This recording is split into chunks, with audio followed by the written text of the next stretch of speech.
Esta mañana está con nosotros Rafaela Fontanot Ochoa, maestra en Ciencias Sociales por el Colson, perteneciente a la línea de estudios históricos de región y frontera. Realizó una investigación sobre el trabajo de mujeres y el servicio doméstico durante el Porfiriato en Sonora entre 1895 y 1910. Rafaela, ¿cómo está? Buenos días.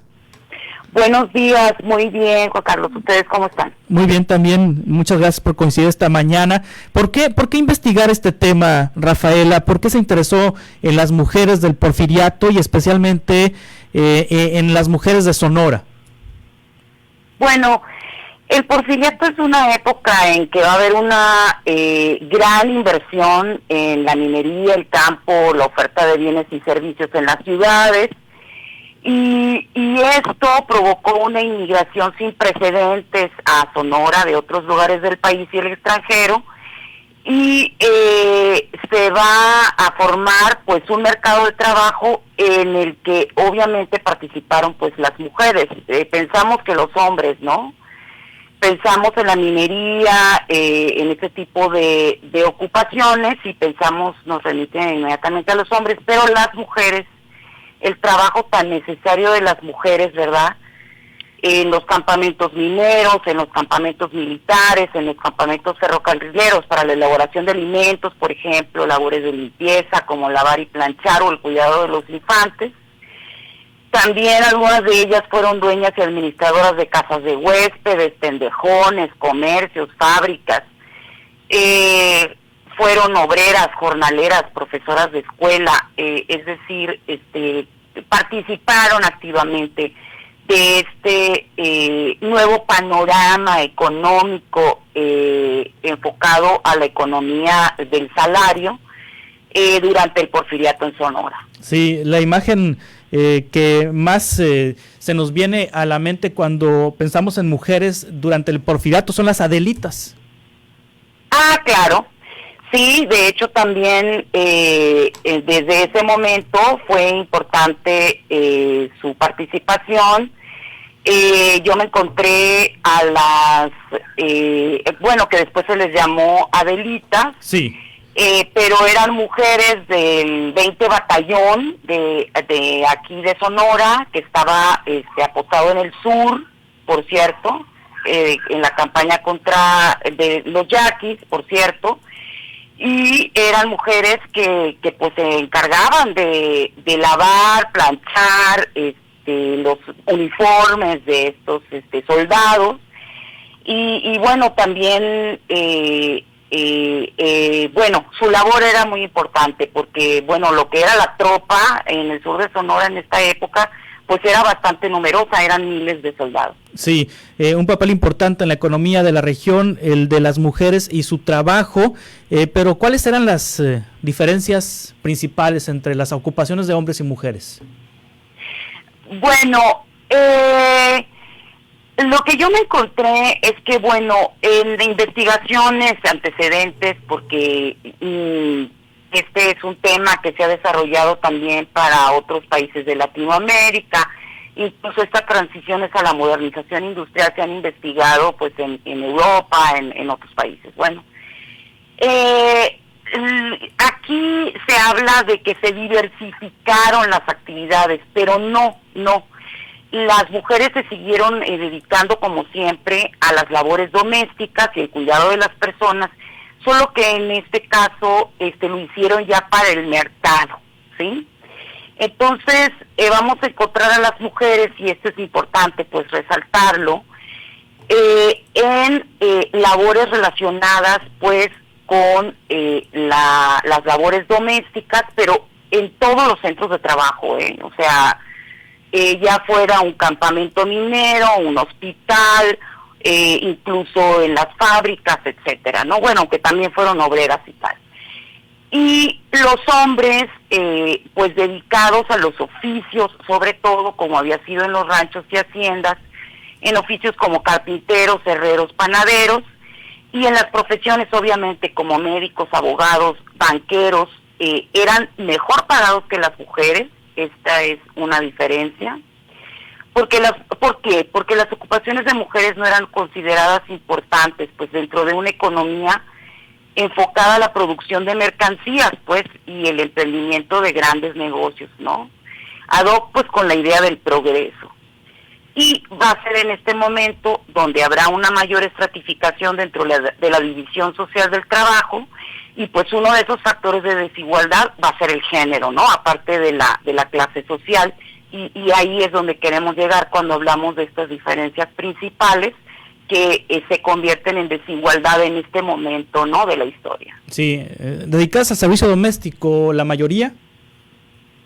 Sí, la mayoría, y esto es interesante porque cuando se habla de esta época, de transiciones de este tipo, incluso en otros contextos, pensamos siempre en que las mujeres van a ir a trabajar a las fábricas, o sea que la mayoría de las mujeres van a emigrar del campo a las ciudades para trabajar en estas grandes fábricas textiles, etcétera.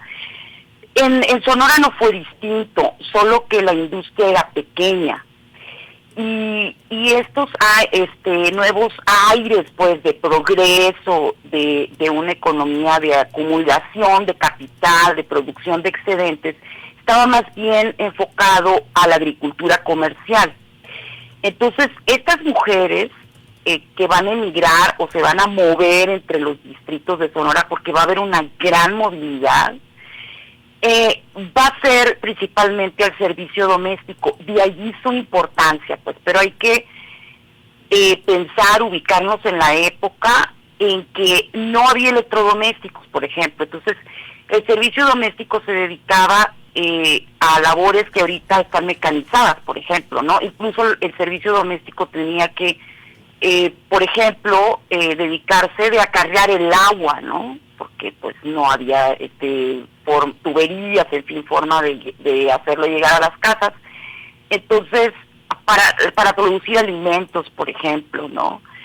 Como la carne seca, el queso, en fin, ¿no? Sí, las mujeres del servicio doméstico, ¿quiénes eran? Rafaela Fontanoto Ochoa, maestra en Ciencias Sociales por el Colegio de Sonora. Había menores de edad, me imagino.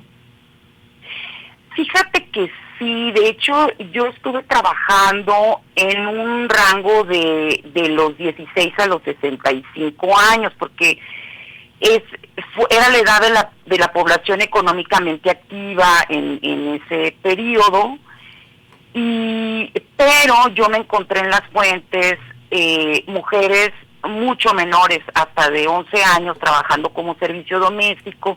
Que bueno, que esto ya es incluso trabajo infantil, ¿verdad? Pero bueno, eso ya salía de los límites de mi investigación. Pero sí encontramos mujeres, sobre todo solteras, algunas después seguido de las casadas, y eran algunas indígenas, ¿sí?